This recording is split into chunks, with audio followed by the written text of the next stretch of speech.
கிறிஸ்துவுக்குள் பிரியமான தேவனுடைய பிள்ளைகளே, இந்த வேளையிலும் கூட தேவனுடைய வார்த்தைகளை நாம் யாவரும் தியானிப்போமாக. தேவன் நம்மோடு பேசும்படியாக நம்முடைய இருதயங்களை திறந்து நாம் இந்த காணொலி நிகழ்ச்சியில கர்த்தருக்கு முன்பாக நாம் அமர்ந்திருப்போம். ஜெபிப்போம். பரிசுத்த பிதாவே, பரலோகத்தின் தேவனே, நீர் எங்களோடு பேசுங்க. இதோ உமக்கு முன்பாக அமர்ந்திருக்கிற அன்பு பிள்ளைகளுக்காக நான் ஜெபிக்கிறேன், ஸ்தோத்திரிக்கிறேன். தேவன் நீர் பேசுவீராக. நாங்கள் கேட்கிற ஒவ்வொரு வார்த்தையும் எங்களுக்கு ஆசீர்வாதமாய் மாறட்டும். தாழ்த்து ஒப்பு கொடுக்கிறோம் இயேசுவின் நாமத்தில் பிதாவே, ஆமென்.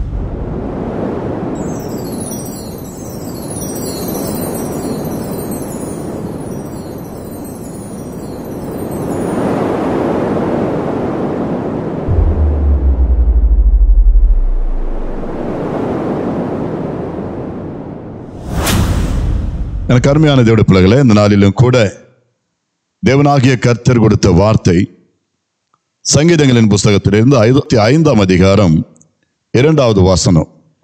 சங்கீதம் 65 2வது வசனம்.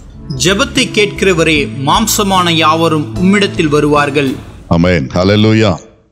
வேதம் சொல்லுகிறது, ஜெபத்தை கேட்கிறவரே, மாம்சமான யாவரும் உம்மிடத்தில் வருவார்கள். ஆம், எனக்கு அன்பான தேவனுடைய பிள்ளைகளே, நம்முடைய ஆண்டவருக்கு நல்ல ஒரு பெயர், ஜெபத்தை கேட்கிறவர். ஜெபத்தை கேட்கிறவர். நம் ஒவ்வொருவரும் பலவிதமான தேவைகளோடும் ஏக்கங்களோடும் விருப்பங்களோடும் விண்ணப்பங்களோடும் எதிர்பார்ப்புகளோடும் நாம் இருக்கிறவர்களாக இருக்கிறோம். இவைகளை கொண்டு நாம் கடவுள்களை நாடுகிறவர்களாக இருக்கிறோம்.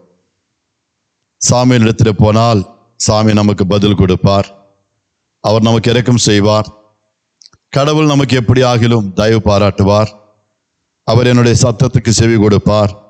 அப்படி என்றெல்லாம் இன்றைக்கு மக்கள் தங்களுடைய குறைவுகளுக்காக, தேவைகளுக்காக, பிரச்சனைகளுக்காக, கஷ்டங்களுக்காக, பலவீனங்கள் நிமித்தமாக, நெருக்கங்கள் நிமித்தமாக கோயில்களையும் தெய்வங்களையும் தேடிக்கொண்டிருக்கிறதை நம்மால் பார்க்க முடியும்.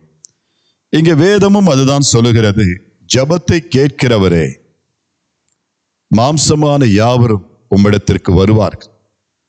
எனக்கு அருமையான தேவனுடைய பிள்ளைகளே, நம்முடைய கர்த்தர் ஜெபத்தை கேட்கிறவர். பொதுவாகவே இந்த ஜெபம் என்பது கேட்பது, கடவுளிடத்திலே பேசுவது, நம்முடைய பிரச்சனைகளை தெரியப்படுத்துவது, தேவன் கொடுக்கின்ற பதில்களை பெற்று ஆசீர்வாதமாக வாழ்கின்ற ஒரு உறவுதான் ஜெபம். தேவனோடு கூட அனுதினமும் நாம் கொண்டிருக்கின்ற ஒரு ஐக்கியம் ஜெபம். ஜெபம் அது ஒருபோதும் விருதாவாய் போகிறதில்லை. என் ஆண்டவர் ஜெபத்தை ஒருபோதும் தள்ளுகிறதில்லை. அவர் கேட்கிறவர், செவி கொடுக்கிறவர். ஆனால் அநேக நேரங்களிலே நம்முடைய ஜெபங்களுக்கு பதில்கள் கிடைப்பதில்லை. அப்படி இருக்கும் பொழுது நமக்குள்ள ஒரு குழப்பமும் ஒரு விதமான சந்தேகமும் ஏற்படுகிறது. ஆண்டவரின் ஜெபத்தை கேட்டாரா, கேட்பாரா, அல்லது ஏன் என் ஆண்டவர் என் ஜெபத்திற்கு இன்னும் பதிலளிக்கவில்லை என்று. எனக்கு அருமையான தேவனுடைய பிள்ளைகளே, பொதுவாகவே நாம் போடுகிற விண்ணப்பங்களுக்கு நம்முடைய வேலைகள் நிமித்தமாக அரசாங்கத்திலேயோ மற்ற தனியார் நிறுவனங்களிலேயோ விண்ணப்பிக்கிறோம் அல்லவா? அந்த விண்ணப்பங்களுக்கு 3 விதமான பதில்கள் வருகிறதை பார்க்க முடியும். ஒன்று ஆம் என்றும், இரண்டாவது இல்லை என்றும், மூன்றாவதாக பொறுத்திரு என்பதை போல இன்றைக்கு நம்முடைய பதில்கள் இருக்கும். அது அரசாங்கமானாலும் சரி, தனியார் மையமானாலும் சரி, அல்லது மற்ற இடத்துல கூட நம்முடைய தேவைக்கு போய் நாம் நிற்கும் பொழுது அவங்க சொல்லுவாங்க, சரி என்று சொல்வார்கள், இல்லை என்று சொல்வார்கள், மூன்றாவதாக காத்திரு, தரித்திரு என்று சொல்வார்கள். வேதத்திலும் கூட இது போலதான் நாம் பார்க்கிறோம். நம்முடைய ஆண்டவரும் நாம் கேட்கிற எல்லாவற்றுக்கும் உடனடியாக பதில் கொடுக்கிறவரா என்று சொன்னால் 3 விதமான காரியங்களை நாம் வேதத்தின் அடிப்படையில் பார்க்கலாம். ஆம் என்று பார்க்கிறோம். உண்மையாகவே ஆண்டவர் தம்முடைய பிள்ளைகள் தம்மை நோக்கி கூப்பிடும் பொழுது, தம்முடைய பிள்ளைகள் அவரை நோக்கி கெஞ்சும் பொழுது அவர் உடனடியாக பதில் கொடுக்கிற தேவன் தான். அது அவருடைய விருப்பமும் கூட. அவருடைய பிள்ளைகள் அவரை நோக்கி ஜெபிக்கும் பொழுது அவர் மெய்யாகவே பதிலளித்து அந்த பிள்ளைகளை ஆசீர்வதித்து மகிழ்விக்கிற தெய்வமாயிருக்கிறார். ஆகவேதான் அவர் கேட்டார், கேளுங்கள் அப்பொழுது உங்களுக்கு கொடுக்கப்படும். பிரியமான தேவனுடைய பிள்ளைகளே, நம்முடைய ஜெபங்கள் உடனடியாக பதில் பெறக்கூடியவைகளாகவும் இருக்கிறதை நம்மாலே பார்க்க முடியும். முதலாவது நாம் பார்க்கும் பொழுது, நாம் கேட்கிற ஜெபத்திற்கு தேவன் ஆம் என்றுதான் ஆமோதித்து அது எஸ் என்று சொல்லி அல்லது வாய்க்க பண்ணுகிறதாக முதலாவதாக அதற்கு பதில் கொடுக்கிறதை பார்க்கிறோம். அது தேவனுடைய சித்தம், அவருடைய ஆசை, அவருடைய விருப்பம். நம்முடைய விண்ணப்பத்திற்கு பதில் கொடுக்கிறோம், உடனே பதிலளிக்கணுன்றது ஆண்டவருடைய ஆசை. பிரியமான பிள்ளைகளை, வேதத்தில் வாசிக்கும் பொழுது பக்தன் ஒருவன், அவருடைய பெயர் கொர்நேலி. அவர் மிகவும் நல்ல மனிதராக வேதத்திலே காணப்படுகிறார். அப்போஸ்தலர் நடபடிகள் 10ஆம் அதிகாரம் முதல் 4 வசனங்களிலே பார்க்கும் பொழுது அவரை குறித்ததான ஒரு சிறிய அறிமுகத்தை நாம் அங்கு பார்க்க முடியும். அப்போஸ்தலர் நடபடிகள் 10ஆம் அதிகாரம் முதல் 4 வசனங்களை வாசிப்போம். இத்தாலியா பட்டாளம் எனப்பட்ட பட்டாளத்திலே 100க்கு அதிபதியாகிய கொர்நேலியு எனும் பேர் கொண்ட ஒரு மனுஷன் செசரியா பட்டணத்திலே இருந்தான். அவன் தேவ பக்தியுள்ளவனும் தன் வீட்டார் அனைவரோடும் தேவனுக்கு பயந்தவனுமாயிருந்து ஜனங்களுக்கு மிகுந்த தருமங்களை செய்து எப்பொழுதும் தேவனை நோக்கி ஜெபம் பண்ணி கொண்டிருந்தான். பகலில் ஏறக்குறைய 9ஆம் மணி நேரத்திலே தேவனுடைய தூதன் தன்னிடத்தில் வரவும் கொர்நேலியுவே என்று அழைக்கவும் பிரத்யட்சமாய் தரிசனம் கண்டு அவனை உற்று பார்த்து பயந்து, ஆண்டவரே என்ன என்றான். அப்பொழுது அவன், உன் ஜெபங்களும் உன் தர்மங்களும் தேவனுக்கு நினைப்பூட்டுதலாக அவர் சந்நிதியில் வந்தெட்டி இருக்கிறது. வாசிக்கப்பட்ட இந்த பகுதியில் இத்தாலியா என்று சொல்லக்கூடிய பட்டாளத்தில் கொர்நேலியு எனப்பட்ட ஒரு மனிதன் இருந்தார். நல்ல ஒரு மனிதனாக, பக்தனாக, தேவனுக்கு பயப்படுகிற ஒரு மனிதனாக, நீதிமானாக, சன்மார்க்கனாக வாழ்ந்து கொண்டிருந்ததாக வேதத்தில் வாசிக்கிறோம். அவன் தேவ பக்தியுள்ளவனும் தன் வீட்டார் அனைவரோடு கூட தேவனுக்கு பயப்படுகிறவனாய், பயந்தவனுமாயிருந்தான். ஜனங்களுக்கு தர்மங்களை செய்கிற மனுஷனாயிருந்தார். பிரியமான பிள்ளைகளே, அதிகமாக தெய்வத்தை மட்டுமல்ல பிறரை நேசிப்பதிலும் மிக ஆவலுள்ள ஒரு மனிதனாக, நல்ல அன்புள்ள ஒரு மனிதனாய் காணப்படுகிறார். அவர் எப்பொழுதும் ஜெபிக்கிற ஒரு மனிதனாகவும் காணப்படுகிறார். தேவனை நோக்கி விண்ணப்பிக்கிற மனிதனாய் காணப்படுகிறார். இப்பேற்பட்ட மகன் ஒரு நாள் ஜெபித்துக் கொண்டிருந்த வேளையிலே வசனம் 31 சொல்லப்பட்டிருக்கிறது. வாசிப்போம். வசனம் 31. கொர்நேலியுவே, உன் ஜெபம் கேட்கப்பட்டது, உன் தான தர்மங்கள் தேவ சந்நிதியில் நினைத்தருளப்பட்டது. பார்த்தீர்களா? எனக்கு அருமையான தேவனுடைய பிள்ளைகளே, கர்த்தருடைய தூதனானவர் அவரை தரிசித்து சொன்ன வார்த்தை, கொர்நேலியுவே, உன் ஜெபம் கேட்கப்பட்டது, உன் தான தர்மங்கள் எல்லாம் தேவ சந்நிதியிலே வந்து எட்டப்பட்டது என்று. ஆமென், ஹல்லேலூயா. தேவனுக்கு நினைவூட்டப்பட்டது என்று சொல்லி வேதத்தில் வாசிக்கிறோம். கர்த்தர் உன்னுடைய தர்மங்களை நினைத்தருளினார், உன்னுடைய தானங்களை நினைத்தருளினார், உன் ஜெபம் கேட்கப்பட்டது என்று சொல்லி இங்கே பதிலளிக்கிறதை பார்க்கிறோம். ஜெபிக்கிறவர்களுடைய ஜெபத்தை ஆண்டவர் கேட்கிறவராக இருக்கிறார். தேவன் ஒருபோதும் புறம்பே தள்ளுகிறவர் அல்ல. உன் ஜெபம் கேட்கப்பட்டது. ஆமென், ஹல்லேலூயா. இதற்கு தான் அந்த கொர்நேலியு எவ்வளவு காலமா ஜெபித்தார் என்பது எனக்கு தெரியாது.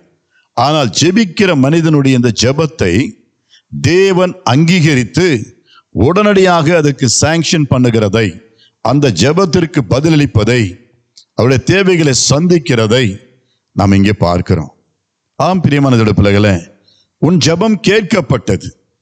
கர்த்தர் உடனடியாக அவருடைய மனுவை அல்லது ஜெபத்தை, அந்த விண்ணப்பத்தை உடனே அங்கீகரித்து அதை ஏற்றுக்கொள்கிறதை பார்க்கிறோம்.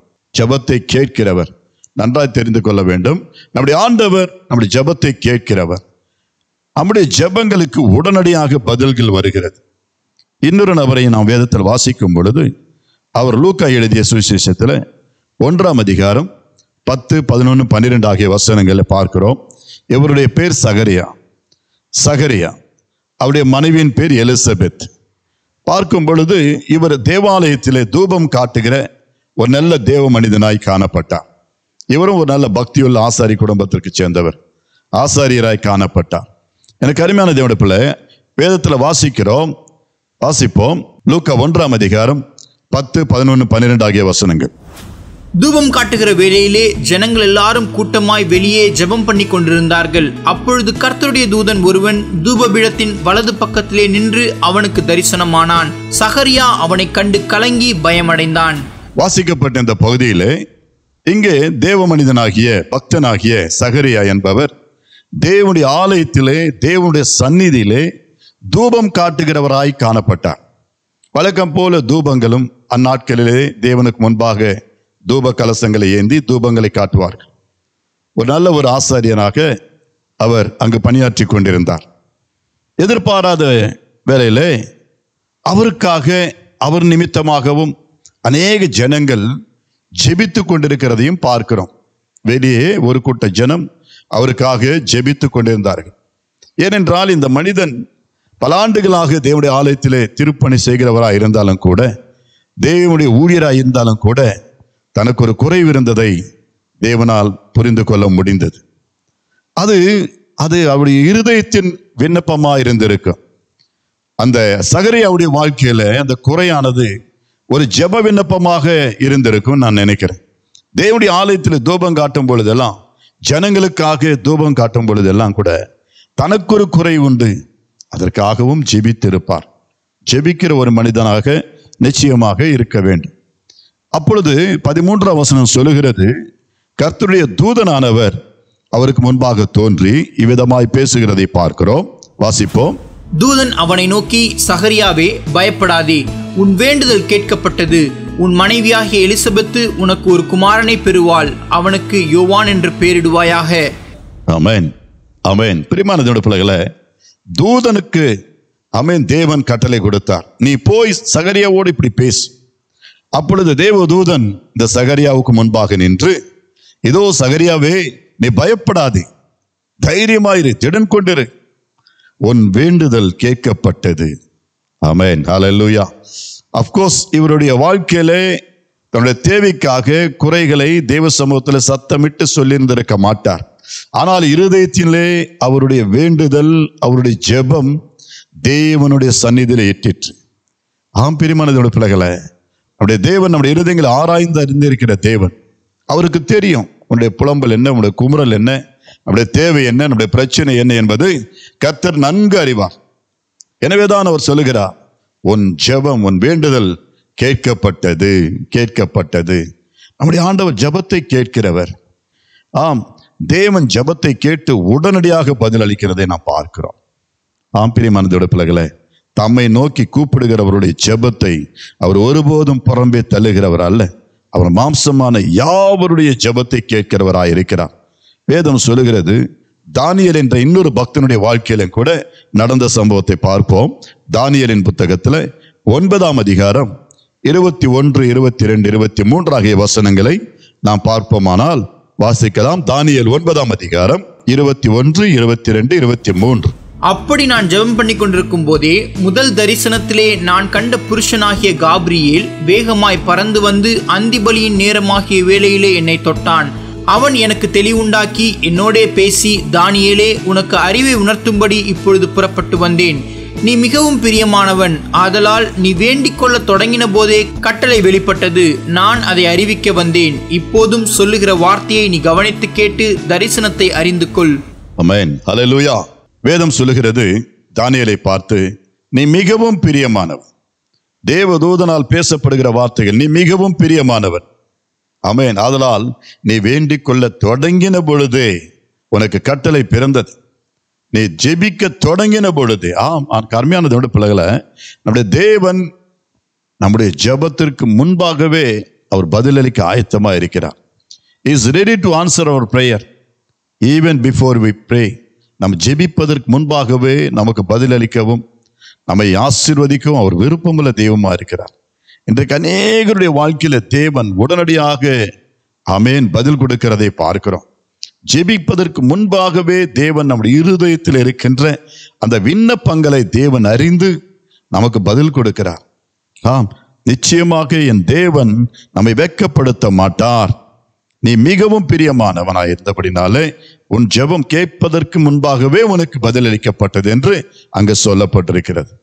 நிச்சயமாகவே நான் கருமையான தேவனுடைய பிள்ளைகளே, வேதத்தில் வாசிக்கிறோம், ஏன் உடனடியாக பதில், ஏன் உடனடியாக தேவனாலே ஆமென் பதில் பிறப்பிக்கப்பட்டது என்று சொல்லி பார்க்கும் பொழுது, நீதிமொழிகள் 10ஆம் அதிகாரம் 24வது வசனத்தில் வாசிக்கும் பொழுது வாசிப்போம். நீதிமொழிகள் 10ஆம் அதிகாரம் 24வது வசனம். துன்மார்க்கன் பயப்படும் காரியம் அவனுக்கு வந்து நேரிடும், நீதிமான் விரும்புகிற காரியம் அவனுக்கு கொடுக்கப்படும். துன்மார்க்கன் பயப்படுகிற காரியம் அவனுக்கு வந்து நேரிடும், ஆனால் நீதிமான் விரும்புகிறதை தேவன் அவனுக்கு கொடுக்கிறார். நீதிமான் விரும்புகிற காரியம் அவனுக்கு கொடுக்கப்படும் என்று சொல்லுகிறார். நீதிமான் விரும்புகிறார், இருதயத்தில் விரும்புகிறார். இது நடந்தால் நலமா இருக்குமே, எனக்கு இது வாய்த்தால் நலமா இருக்குமே, நான் இப்படி ஆனால் நலமா இருக்குமே. ஒருவேளை அவன் ஜெபிக்கல் என்றாலும் கூட, அதற்காக முழங்கால் படிட்டு கேட்கல் என்றாலும் கூட, அவன் இருதயத்தை தேவன் கவனித்து உற்று பார்க்கிறவராயிருக்கிறார். சகரியாவை போல ஜெபிக்கிற மனிதன், தானியேலை போல, ஆமென், பிரியமான பிள்ளைகளை கொர்நேலியை போல ஜெபிக்கிற பிள்ளைகள், நீதிமான்களாய் வாழ்கிற பிள்ளைகளுடைய வாழ்க்கையில தேவன் உற்று பார்த்து அவருடைய குறைகள் எல்லாம் வைக்கப்படுகிறது நாம் பார்க்கிறோம். வேதம் சொல்லுகிறது, நீதிமான் விரும்புகிற காரியம் அவனுக்கு கொடுக்கப்படும். பிரியமான பிள்ளைகளை, நாம் விரும்புகிறவைகளை நம்முடைய ஜெபங்களுக்கு தேவன் பதில் கொடுக்கிற தெய்வமாக இருக்கிறார். ஏன் தெரியுங்களா? ஏன் நீதிமானுடைய விருப்பங்களை தேவன் நிறைவேற்றுகிறார்? வேதம் சொல்லுகிறது, நீதிமொழிகள் 11ஆம் அதிகாரம் 23வது வசனத்தில் நாம் வாசிக்கிறோம். நீதிமொழிகள் 11:23வது வசனம். நீதிமான்களுடைய ஆசை நன்மையே, துன்மார்க்கருடைய நம்பிக்கையோ கோபாக்கினையாய் முடியும். ஆமென், ஹல்லேலூயா. பிரியமானவர்களே, வாசிக்கப்பட்ட பகுதியின்படி, வசனத்தின்படி நீதிமானுடைய ஆசை, நீதிமானுடைய ஆசை அது நன்மை என்று சொல்லப்பட்டிருக்கிறது. எனவேதான் கர்த்தர் நீதிமானுடைய விருப்பத்தை நிறைவேற்றுகிறார். நீதிமான் எப்பொழுதுமே தவறானவைகளை விரும்ப மாட்டான். நீதிமான் தவறானவைகளை கேட்கவும் மாட்டான். எப்பொழுதுமே நீதிமான் தேவனுக்கு விரோதமானவைகளை செய்ய எந்த ஒரு காரியத்தையும் அவன் கேட்க மாட்டான். நீதிமான் எப்பொழுதுமே நன்மைகளை விரும்புகிறவன், நன்மை செய்வதற்காக தேவனுடைய பலத்தை கேட்கிறவன், நன்மை செய்வதற்காக அதற்கான ஞானத்தை கேட்கிறவன், பிறருக்கு நன்மை செய்யும்படியாக அதற்கான உதவிகளை கேட்கிறவன் நீதிமான். நீதிமான் நன்மைகளை செய்ய விரும்புகிறவன். எனவேதான் நீதிமான் விரும்புகிறது அவனுக்கு கொடுக்கப்படும். ஜெபிக்கிறவன் விரும்புகிறது தேவன் அவனுக்கு கொடுக்கிறார். எனக்கு அன்பான தேவனுடைய பிள்ளைகளே, நீதிமானுடைய ஆமென் ஆசையெல்லாம் நன்மை என்று சொல்லி வேதம் சொல்லுகிறது. எனவே நம்முடைய வாழ்க்கையில நீதிமான்களாய் காணப்படும் பொழுது, ஜெபிக்கிற தேவ பிள்ளைகளாய் காணப்படும் பொழுது, ஜெபத்தை கேட்கின்ற தேவன் உடனடியாய் பதில் கொடுத்து உன்னை மகிழ்விப்பார். 3 விதமான பதில்கள் என்று சொன்னேன். முதலாவது உடனடியாக பதில். சில கேள்விகளுக்கு அல்லது சில ஜெபங்களுக்கு இல்லை என்றே சொல்லுகிறதான காரியம். இல்லை, தேவனிடத்திலிருந்து நமக்கு பதில் வரவே வராது. தேவனை அதற்கான எந்த விதமான பதிலளிக்கவும் மாட்டார். அதை குறித்து வேதத்தில் வாசிக்கும் பொழுது, ஏன் எதனால என்று சொல்லி நாம் ஆராயும் பொழுது வேதம் சொல்லுகிறது, யாக்கோபின் நிருபத்தில் 4ஆம் அதிகாரம் 2ஆம் வசனமும் 3ஆம் வசனமும் இப்படியாய் சொல்லுகிறது. யாக்கோபு 4ஆம் அதிகாரம் 2-3 வசனங்களை வாசிப்போம். நீங்கள் இச்சித்தும் உங்களுக்கு கிடைக்கவில்லை, நீங்கள் கொலை செய்தும் பொறாமை உள்ளவர்களாயிருந்தும் அடையக்கூடாமற் போகிறீர்கள். நீங்கள் சண்டையும் யுத்தமும் பண்ணியும் நீங்கள் விண்ணப்பம் பண்ணாமல் இருக்கிறதினாலே உங்களுக்கு சித்திக்கிறதில்லை. நீங்கள் விண்ணப்பம் பண்ணியும் உங்கள் இச்சைகளை நிறைவேற்றும்படி செலவழிக்க வேண்டுமென்று தகாத விதமாய் விண்ணப்பம் பண்ணுகிறபடியினால் பெற்றுக்கொள்ளாமல் இருக்கிறீர்கள். ஏன் கர்த்தர் நம்முடைய ஜெபங்களுக்கு பதில் அளிப்பதில்லை என்று சொல்லி நாம் வாசித்தபடி பார்க்கும் பொழுது, இச்சித்தும் உங்களுக்கு கிடைக்கல. You are longing for it. அதற்காக நீங்கள் இச்சிக்கிறீங்க, அது ஏங்குறீங்க. எனக்கு இது நடந்தால் நலமா இருக்குமே, இது ஏன் நடக்கக்கூடாது, கர்த்தர் ஏன் இதை நமக்கு செய்யக்கூடாது, எனக்கு ஏன் இது ஆண்டவர் வாய்க்க பண்ணக்கூடாது என்று அநேக நேரங்களில் இதை போல ஏங்குகிறது உண்டு. நம்முடைய இருதயங்களிலே அந்த ஆசைகள் கொண்டவர்களாக இருக்கிறோம், எண்ணங்கள் கொண்டவர்களாக இருக்கிறோம், இச்சிக்கிறோம், வாஞ்சிக்கிறோம். வேதம் சொல்லுகிறது, நீங்கள் அதற்காக கொலையும் செய்ய தயங்காமல், கொலை செய்தும் பொறாமையுள்ளவர்களாக இருந்தும், ஆமென், ஹல்லேலூயா, அவர்களுக்கு இப்படி நடந்துச்சு, இவர்களுக்கு நடக்கிறதே, எனக்கு நடந்தால் நலமா இருக்குமே. வேதம் சொல்லுகிறது, பொறாமையுள்ளவர்களாக இருந்தும் அடையக்கூடாதபடிக்கு இருக்கிறீர்கள். உங்களால பெற்றுக்கொள்ள முடியல. உங்கள் ஜெபங்களுக்கு தேவன் பதில் கொடுக்கல. ஆமென். காரணம், நீங்கள் சண்டை யுத்தம் பண்ணினாலும் கூட வேதம் சொல்லுகிறது, நீங்கள் என்ன செய்தாலும் அதற்காக உங்களுக்கு எதுவுமே சித்திக்கிறது இல்லை, வாய்க்கிறது இல்லை. இன்றைக்கு அநேகருடைய நிலைமை பாருங்க. ஜெபிக்கிறோம் ஜெபிக்கிறோம் ஜெபிக்கிறோம், கேட்கிறோம் கேட்கிறோம் கேட்கிறோம், ஆனா வாய்க்கிறது இல்லை, சித்திக்கிறது இல்லை. தேவனால் அந்த ஜெபங்களுக்கு பதில் கிடைப்பதில்லை. ஏன்? வேதம் சொல்லுகிறது, நீங்கள் விண்ணப்பம் பண்ணியும் உங்கள் இச்சைகளை நிறைவேற்றும்படியாக தான். உங்கள் இச்சைகளை நிறைவேற்றும்படி செலவழிக்க வேண்டும் என்று தகாத விதமாக விண்ணப்பம் பண்ணி கொண்டிருக்கிறபடினாலே என்று வேதம் சொல்லுகிறது. தகாத ஜெபங்கள், தகாத விதமான விண்ணப்பங்கள், வேண்டுதல்கள். எனவேதான் நீங்கள் பெற்றுக்கொள்ளாமல் இருக்கிறீர்கள் என்று கர்த்தருடைய வார்த்தை சொல்லுகிறது. எனக்கு அருமையான தேவ பிள்ளைகளே, இன்றைக்கு ஏன் நம்முடைய ஜெபங்களுக்கு பதில் இல்லை என்றால், நாம் தகாத விதமாக, ஆமென், ஹல்லேலூயா, பொறாமையோடு கூட கேட்கிறோம். அவருக்கு இருக்க ஆண்டவரை எனக்கும் அது போல வேணும், அதை விட அதிகமாய் வேண்டும் என்று கேட்கிறவர்களாய், பொறாமை கொண்டவர்களாய், நம்முடைய இச்சைகள் நிறைவேற்ற, நம்முடைய சுயநலத்திற்காக, நம்முடைய பெருமைகளுக்காக தேவனிடத்தில் அநேக காரியங்களை கேட்கிறோம். பிரியமானதோட பிள்ளைகளே, என் ஆண்டவருக்கு தெரியும் நாம் கேட்பது என்னது என்று. அது உனக்கு தேவையா இல்லையா என்பது கர்த்தருக்கு தெரியும். நாம் கேட்கின்ற ஜெபங்களுக்கு பதில் வராததற்கு காரணமே, நாம் தேவனிடத்தில் ஆமென் போராடினாலும், எவ்வளவோ கெஞ்சி கேட்டாலும் தேவனால் நாம் பெற்றுக்கொள்ள முடியல. காரணம், தேவன் ஏன் அது அருளுகள் எதுச்சுன்னா, நம்முடைய வாழ்க்கையில உன்னுடைய சுயநலத்திற்காக, உன்னுடைய இச்சைகள் நிறைவேற்ற, சுயலாபத்திற்காக தான் இதை கேட்டுக்கிட்டு இருக்கேன். எனவேதான் இது வாய்க்கிறது இல்லை என்றார் ஆண்டவர். இதனாலதான் நீங்கள் பெற்றுக்கொள்ளாமல் இருக்கிறீர்கள் என்று கர்த்தர் சொல்லுகிறார். ஆம் தேவனுடைய பிள்ளைகளே, இன்றைக்கு அநேகருடைய ஜெபங்கள் கேட்கப்படலை. உடனே தேவன் மேல கோத்துக்கிறோம், தேவனுடைய ஆலயத்திற்கு வருவதை தடுத்து நிறுத்துகிறோம். ஆனால் எதனால என் ஜெபம் கேட்கலை என்பதை ஆராய்ந்து அறிந்தோமானால் வேதம் சொல்லுகிறபடி அநேக நேரங்களில் நம்முடைய செல்ஃபிஷ்னஸ், நம்முடைய சுயநலத்திற்காக நாம் இச்சிக்கிறோம், நம்முடைய இச்சைகளை நிறைவேற்றும்படியாக, ஆமென், தகாத விதமாய் ஜெபிக்கிறோம். அந்த விண்ணப்பம் உண்மையாகவே ஏற்ற ஜெபமா இருக்காது, உகந்த ஜெபமா இருக்காது. தேவனுக்கு பிரியமில்லாத ஒரு ஜெபமா இருக்கிற அப்படின்னாலே அது அப்படியே கிடத்துல போடுறார் கர்த்தர். இந்த விண்ணப்பத்திற்கு இப்பொழுது பதில் கிடையாது. No answer for this one. Amen, hallelujah. வேதம் சொல்லுகிறது, அப்போஸ்தலர் நடபடிகள் 8ஆம் அதிகாரத்தில் ஒரு நபரை நாம் அங்க பார்ப்போம்.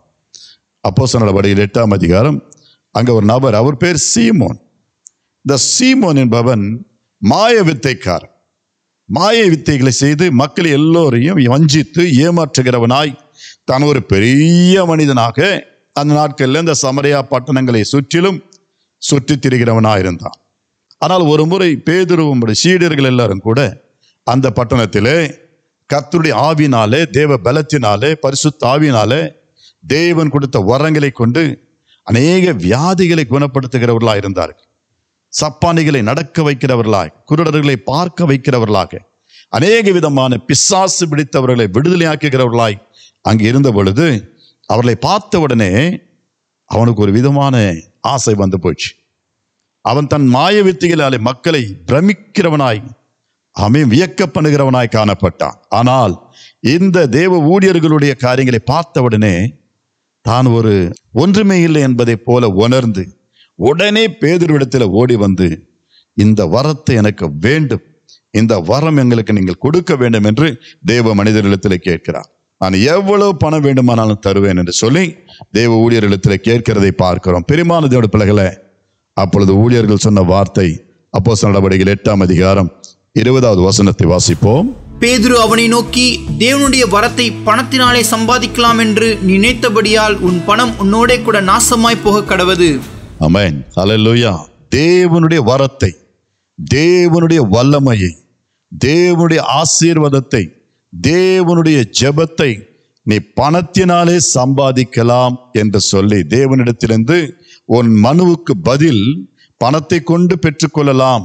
லஞ்சம் கொடுத்து எப்படியாவது உன்னுடைய விண்ணப்பத்திற்கு தேவனிடத்திலிருந்து பதில் வாங்கிக் கொள்ளலாம் என்று நினைக்கிறபடினாலே பேதுரு சொல்லுகிறார், நீ நினைத்தபடினால் உன் பணம் உன்னோடு கூட நாசமாய் போக கடவுது என்று சொல்லுகிறார். ஆம், இன்றைக்கு அநேகருக்கு தேவனிடத்திலிருந்து பதில் கிடைக்கல. பணம் கொடுத்தா ஆண்டவர் வரம் கொடுத்துருவார். பணத்தை கொடுத்த ஆண்டவர் என் ஜெபத்தை கேட்பார். நான் பெரிய அளவுல காணிக்கை கொடுத்தா, பெரிய அளவுல கடவுளுக்கு ஏதாவது ஒன்று செஞ்சா ஆண்டவனுடைய குறைகள் எல்லாம் நிறைவாக்குவார். நம்முடைய வேண்டுதல் கேட்பார். எனவே நம்ம குடும்பத்தோடு பக்தியாய் போய் ஆலயத்தில் போய் முழங்கால் படிட்டு ஆலயத்திற்கு ஏதோ ஒன்று செஞ்சு கோயிலுக்காக ஏதோ ஒன்று பண்ணி ஆமென், தேவனிடத்திலிருந்து நம்முடைய தேவைகளை சந்தித்துக் கொள்வோம். நம்முடைய ஜெபத்தை கர்த்தர் கேட்பார் என்று சொல்லி வருகிறீர்கள். ஆனாலும் அந்த ஜெபங்கள் கேட்கப்படுகிறதில்லை.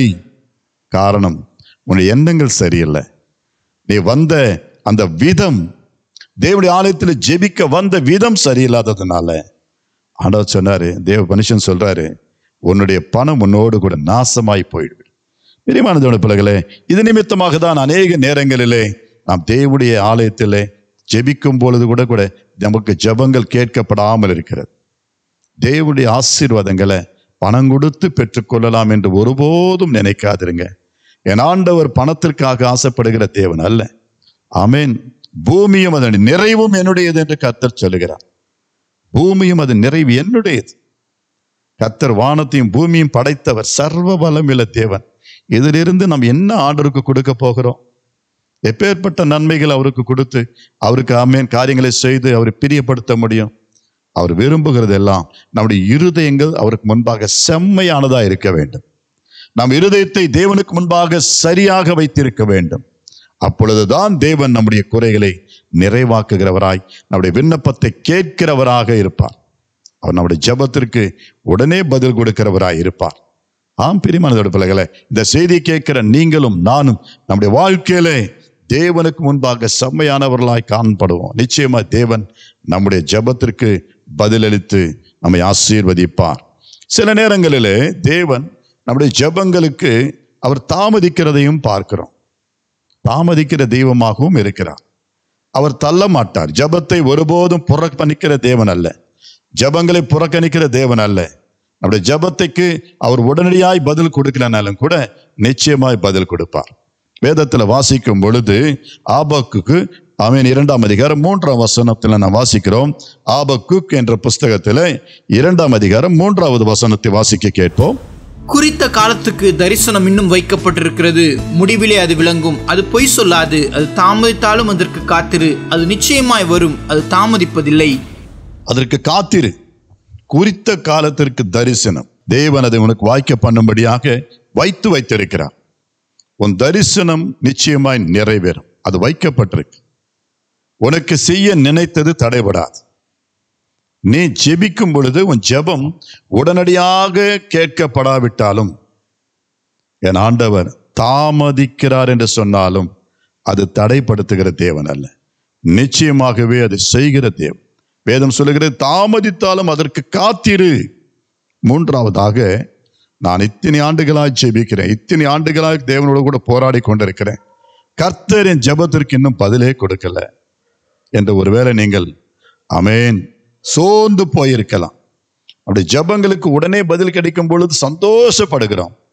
தேவன் ஜெபத்திற்கு பதில் இல்லை என்று சொல்லும் பொழுது உடனே தோண்டு போய் ஆமென் சாகிறதற்காக வழிகளை தேடுவோம். ஆனால் தேவன் தாமதி என்று சொல்லும் பொழுது நம்முடைய ஆத்துமாவிலே மிகவும் சோர்வடைந்தவர்களாய் நாம் காணப்படுகிறோம். தாமதிக்க சொன்னாரு. சில நேரங்களில் நாம் இந்த ட்ரெயின்ஸ்க்கெல்லாம் செல்லும் பொழுது வெயிட்டிங் லிஸ்ட்ல போடுவாங்க. நமக்கு டிக்கெட்டு கிடைக்கலன்னா வெயிட்டிங் லிஸ்ட், காத்திருத்தல் பட்டியல்ல. அது மிகவும் நமக்கு வேதனை, சோர்வு. கிடைக்குமா கிடைக்காதா, நடக்குமா நடக்காதா. நம்முடைய வாழ்க்கையில மிகவும் ஒரு விதமான ஏக்கத்தோடு கவலையோடு கூட இருப்போம். ஆண்டவர் இடத்துல விண்ணப்பித்து இருக்கிறோம். இந்த விண்ணப்பத்திற்கு பதில் தாமதித்துக் கொண்டே இருக்கிறது. இத்தனை மாதங்கள் ஆயிற்று, இத்தனை நாட்கள் ஆயிற்று, இத்தனை வருடங்கள் ஆயிற்று. ஆண்டவர் அது பதில் கொடுப்பாரா கொடுக்க மாட்டாரா? ஆமென், ஹல்லேலூயா. ஒருவேளை வேதம் சொல்லுகிறது, வாசிப்போம். நீதிமொழிகளின் புஸ்தகம் 13:12. நீதிமொழிகள் 13:12 வசனம். நெடுங்காலமாய் காத்திருக்குதல் இருதயத்தை இளைக்க பண்ணும், விரும்பினது வரும்போதோ ஜீவ விருட்சம் போல் இருக்கும். ஆமென். நாம் நெடுங்காலமாய் காத்திருக்கும் பொழுது அது நம்முடைய இருதயத்தை இளைக்க பண்ணும், சோர்வடைய செய்யும். அது எத்தனை உண்மை. நீங்கள் காத்திருந்த காரியங்கள் தாமதிக்கிறவைகளாயிருக்குமே ஆனால் நமக்குள்ள மகிழ்ச்சி இருக்காது, சந்தோஷம் இருக்காது. தாமதிச்சாச்சு பரவாயில்ல, தாமதமாகிறது பரவாயில்லை என்று நம்ம நினைக்க மாட்டோம். தாமதங்கள் ஒருபோதும் நம்மால ஜீர்ணிக்க முடியாது. தாமதித்தால் உண்மையாகவே நம்முடைய இருதயங்கள் சோர்வடைந்து விடும். அதுதான் நீதிமொழிகள்ல பக்தனாகிய சாலமோன் சொல்லுகிறார், நெடுங்காலமாய் காத்திருத்தல் உடைய இருதயத்தை இளைக்க பண்ணும், ஆனால் விரும்பினது வரும் பொழுதோ அது ஜீவ விருட்சம் போல் இருக்கும் என்று சாலமோன் சொல்லுகிறார். எனக்கு அருமையான தேவனுடைய பிள்ளைகளே, அது எத்தனை உண்மை. தாமதிக்கும் பொழுது சோர்ந்து போய்விடுகிறோம் வாழ்க்கையில. அது மட்டுமல்ல, அதை எதிர்பார்ப்பு, இன்னும் கொஞ்சம் பார்ப்போம் என்று சொல்லுவோம். அது சில நேரங்களில் நடக்குமா நடக்காதா? ஒருவேளை நம்முடைய விண்ணப்பத்தை ஆண்டவர் தள்ளுபடி பண்ணிட்டாரோ, தூக்கி எறிஞ்சிட்டாரோ என்றெல்லாம் கூட யோசிக்க தோணும். இல்லை, நிச்சயமாய் ஆண்டவர் தாமதிக்கிறதற்கு ஒரு முகாந்தரம் உண்டு. என் தேவன் நிச்சயமாகவே செய்கிற தேவன், ஜபத்தை தள்ளாத தேவன். அவர் ஜபத்தை கேட்கிறவர், அவர் ஒருபோதும் ஜபத்தை தள்ளாதவர். வேதத்தில் வாசிக்கும் பொழுது பக்தனாகிய தாவீது சொல்லுகிறார், சங்கீதங்களின் புஸ்தகம் 40ஆம் அதிகாரம் முதல் வசனத்தை வாசிக்க கேட்போம். சங்கீதம் 40:1. கர்த்தருக்காக பொறுமையுடன் காத்திருந்தேன், அவர் என்னிடமாய் சாய்ந்து என் கூப்பிடுதலை கேட்டார். ஆமென், ஹல்லேலூயா. எனக்கு அருமையான தேவனுடைய பிள்ளைகளே, பக்தன் சொல்லுகிறார், கர்த்தருக்காய் பொறுமையுடன் காத்திருந்தேன். நான் கர்த்தருக்காக பொறுமையுடன் காத்திருந்தேன். அவர் என்னிடமாய் சாய்ந்து, அவர் என் பக்கமாய் சாய்ந்து என் கூப்பிடுதலை அவர் கேட்டார்.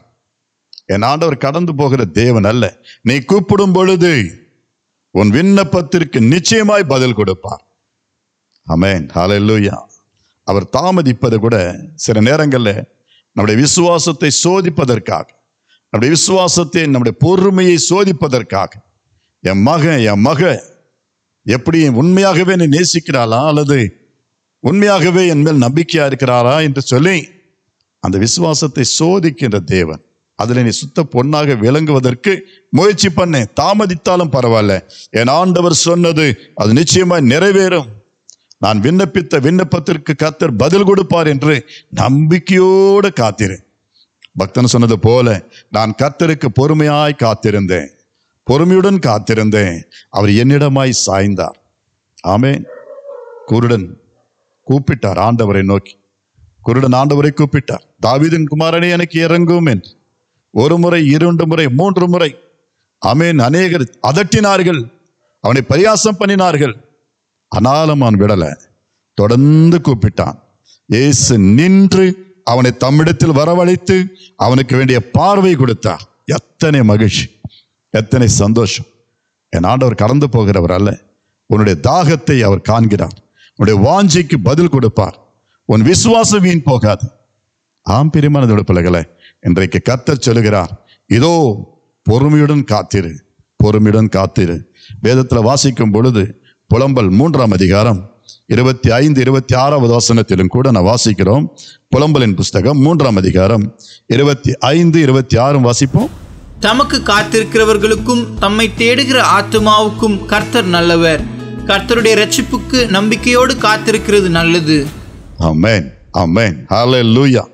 பிரியமானவருடைய பிள்ளைகளே, கர்த்தருக்கு வேதம் சொல்லுகிற தமக்கு காத்திருக்கிறவர்களுக்கும் தம்மை தேடுகிற ஆத்துமாவுக்கும் கர்த்தர் நல்லவர்.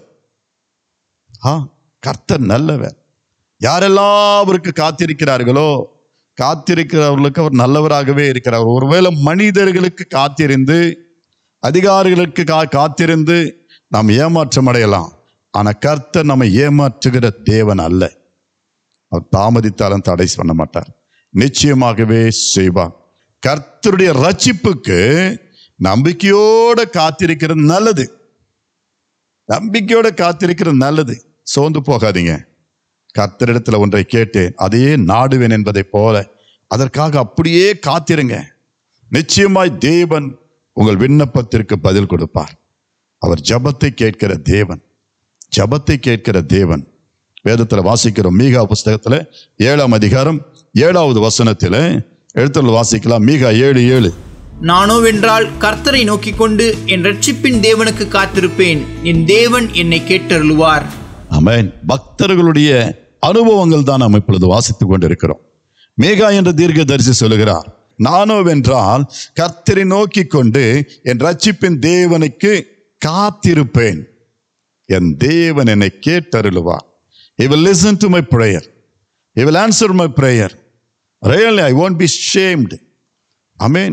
நான் ஒருபோதும் நான் வெட்கப்பட்டு போக மாட்டேன். I will never be ashamed என்று சொல்லி அங்கு பக்தன் தெளிவுபடுத்தி பேசுகிறதை பார்க்கிறோம். ஆண்டவர் நம்மளை வெட்கப்படுத்த மாட்டார். எனக்கு அருமையான தேவனுடைய பிள்ளைகளே, இந்த செய்தியை கேட்கின்ற உங்களுடைய வாழ்க்கையை தேவன் வெட்கப்படுத்த மாட்டார். உன் விண்ணப்பம் தாமதிக்காலும் தயவு செய்து சோர்வடையாதீங்க. நிச்சயமாய் பதில் வரும். ஆபிரகாமுடைய வாழ்க்கையில ஆண்டவர் சொன்னது நிறைவேறி 25 ஆண்டுகள் காத்திருந்தார். ஆனாலும் தேவன் வெட்கப்படுத்தல. 25 ஆண்டுகள் கழித்து அவருக்கு ஒரு குமாரனை கொடுத்து அதன் மூலமா பெரிய ஜாதிகளை உருவாக்கினார். ஆண்டவர் சொன்னதை செய்வார். ஆமென். யோசேப்புடைய வாழ்க்கையில கர்த்தர் கொடுத்த தரிசனம் நிறைவேற பல ஆண்டுகள் ஆயிற்று. அதற்கு முன்பாக அநேக பாடுகள் அவர் கடந்து போக வேண்டியதாயிற்று. அதுக்காக கவலைப்படல. என் ஆண்டவர் கொடுத்த தரிசனம் நிறைவேறும். என் ஆண்டவர் கொடுத்த வார்த்தை சொன்னபடியே நடக்கும். ஆமென். தேவ பிள்ளைகள் அப்படியாய் தங்களை ஆயத்தப்படுத்திக் கொண்டார்கள். தேவ சமூகத்தில் காத்து கொண்டு தரித்திருந்தார்கள். இந்த செய்தியை கேட்கிற நாமும் தேவனுக்கு முன்பாக காத்திருப்போம். என் ஆண்டவர் வெட்கப்படுத்துகிற, நம்மை புறக்கணிக்கிற, அற்பமா எண்ணுகிற தேவன் அல்ல. ஆமென். ஜெபத்தை கேட்கிறவரே, மாம்சமான யாவரும் இடத்தில் வருவார்கள். ஆமென். நிச்சயமாக இந்த நாளிலே தேவன் உங்கள் ஜெபத்தையும் கேட்க ஆவலோடு இருக்கிறார். உங்களுடைய கண்ணீரை துடைக்க ஆவலோடு இருக்கிறார். உங்கள் வேண்டுதலைகளை கேட்க அவர் உற்சாகமாய் இருக்கிறார். கேளுங்கள், நிச்சயமாய் பெற்றுக்கொள்வீர்கள். கர்த்தர் நல்லவர், அவருடைய கிருபை என்றும் உள்ளது. ஜெபம் செய்வோம். பரிசுத்த பிதாவே, இப்பொழுதும் கூட நீர் கொடுத்த வார்த்தைகளை உடைய பிள்ளைகளுக்கு நான் தந்திருக்கிறேன். உடைய பிள்ளைகள் உம்மை நம்பி கேட்கின்ற ஒவ்வொரு காரியத்திற்கும் என் தேவன் நீர் பதில் கொடுத்து பிள்ளைகளை ஆசீர்வதிங்கப்பா. நீர் ஒருபோதும் எங்களை அவமானப்படுத்துகிற, வெட்கப்படுத்துகிற, தள்ளி ஆண்டவரே ஆகாதவர்களாக நீர் வெறுக்கின்ற தேவன் அல்ல. எப்பேற்பட்டவர்கள் உம்மை நோக்கி கூப்பிடும் பொழுது, உண்மையாக உம்மை நோக்கி கூப்பிடும் பொழுது நீர் செவி கொடுத்து பதில் கொடுக்கிற தெய்வமாக இருந்தீரே.